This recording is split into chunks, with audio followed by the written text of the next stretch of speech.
The Biden administration has finally weighed in on how the United States wants to help Ukrainian refugees. As many as, I've seen different numbers, but somewhere between 2 to 3 million Ukrainians have fled their country, many of whom have decided to go to neighboring countries to find refuge.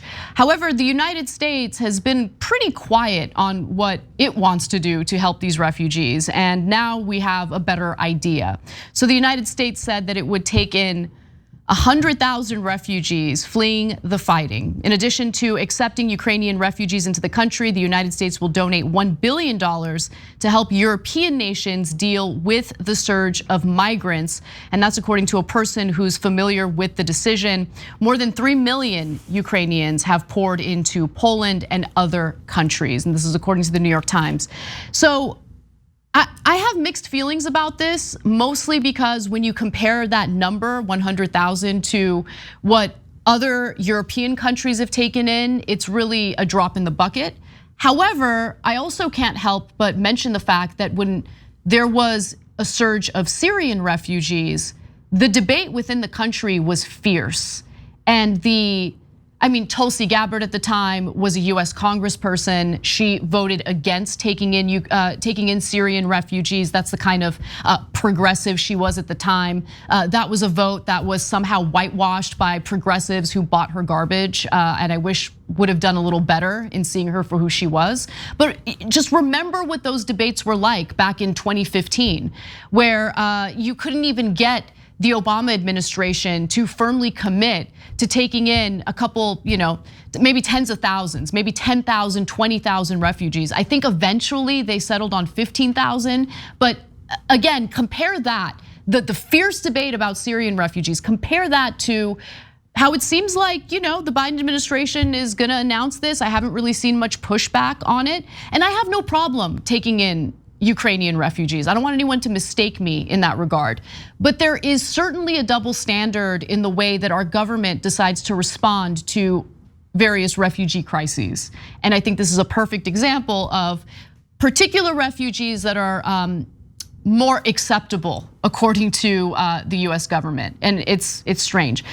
The other thing is, again, I do want to mention there are other countries that have taken far more refugees, but also understand that the neighboring European countries that have taken in far more refugees, it of course has to do with the geographical component of that, but also a lot of those Ukrainian refugees have family members within those neighboring countries. So it's unclear whether the Biden administration is willing to increase this number, but I would have liked to see a more holistic approach to an issue like this, where it's not just about refugees from Ukraine, but maybe we consider refugees from countries like Afghanistan, countries like Syria, countries where people are not the same skin color as the Ukrainian refugees, if you can let me put it that way. So as of March 22nd, the United States has taken in 7,888 refugees for fiscal year 2022, and that's according to the State Department. The annual refugee cap for fiscal year 2022 is 125,000, a figure Biden actually raised after receiving backlash from Democrats. Ukrainian refugees, though, will not count toward this figure unless they are admitted through the refugee program. So the refugee program will allow in 125,000 refugees, and then the Ukrainian refugees, the 100,000, are on top of that. And the Biden administration does not anticipate the need to adjust that 125,000 figure in conjunction with Ukrainian refugees. And so how will this process work? Well, it hasn't been officially announced as we talk about it right now. By the time you watch this video, maybe it'll be officially announced and maybe we'll learn more details. But so far, this is what we know. Not all of them will be admitted through the refugee program or during this fiscal year.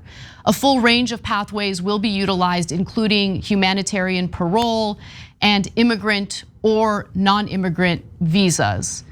I also want to just mention the treatment of Haitian refugees and how there's been this effort to force Haitian refugees who came here after natural disasters to be deported back to their country. It's just the double standards are there. I know that we talk about it all the time, and I have to mention it again in this context because it's unacceptable. It really is. Now, Biden has also, he's been planning this overhaul of the asylum process because as you can imagine, there is a massive backlog of asylum seekers at the country's border. And so through an executive order, we're learning that he's planning on doing a complete overhaul. I wanna note that executive orders usually mean that they can be reversed by an incoming Republican administration. But nonetheless, here is what Biden is planning to do under the new policy, which the administration released on Thursday as an interim final rule. Some migrants seeking asylum will have their claims heard and evaluated by asylum officers instead of immigration judges. The goal, administration officials said, is for the entire process to take 6 months compared to what we're experiencing now, the current average of about 5 years. So clearly we've been having a problem with the shortage of judges. These are the judges that are necessary to hear the case made by the asylum seekers. The judges are the ones who determine whether or not the asylum seeker has a legitimate claim to be allowed into the country. We don't have enough judges for that, especially when you consider the backlog of asylum seekers. But there are some worries, there's some criticisms in regard to what Biden is likely to roll out here. If you're worried that the asylum seekers are not gonna have their cases heard fully, that is a legitimate criticism or critique of this. There's some concern that this process is gonna speed things up too much to the point where the asylum seekers will not have time to compile evidence to make their case. Under the new policy though, like I said, they will be processed and then released until they get their day in front of the processor, the asylum officer, right? And some people, of course, are complaining that, oh my God, well, you're just gonna let them out into the country and they're not gonna come back to speak to officials and make sure that they do this process correctly and legally.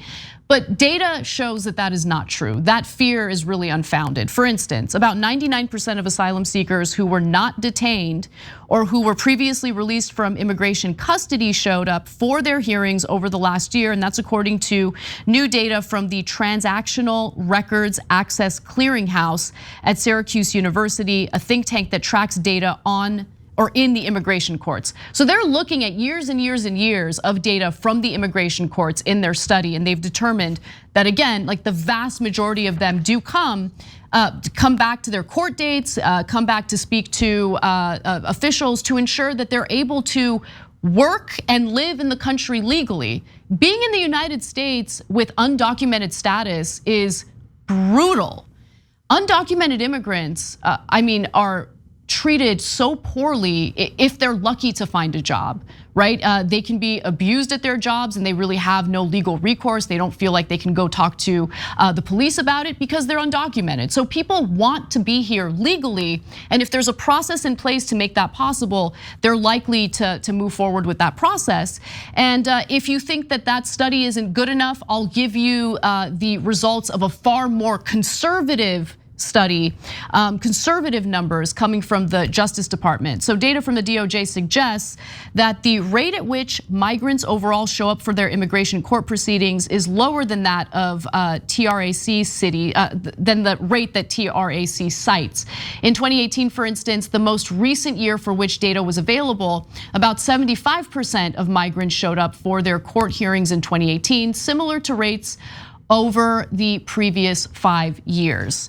So I like the fact that Biden is focused on doing this overhaul. It's definitely necessary, especially when you consider the fact that there are 670,000 cases still pending in immigration courts, and that's by the end of February of this year alone, okay? So the numbers have very likely shot up. Asylum cases make up about 40% of the 1.7 million case backlog. Also, the plan would be fully operational, or for the plan to be fully operational, the government needs to hire hundreds of new asylum officers in order to handle about 75,000 asylum seekers a year.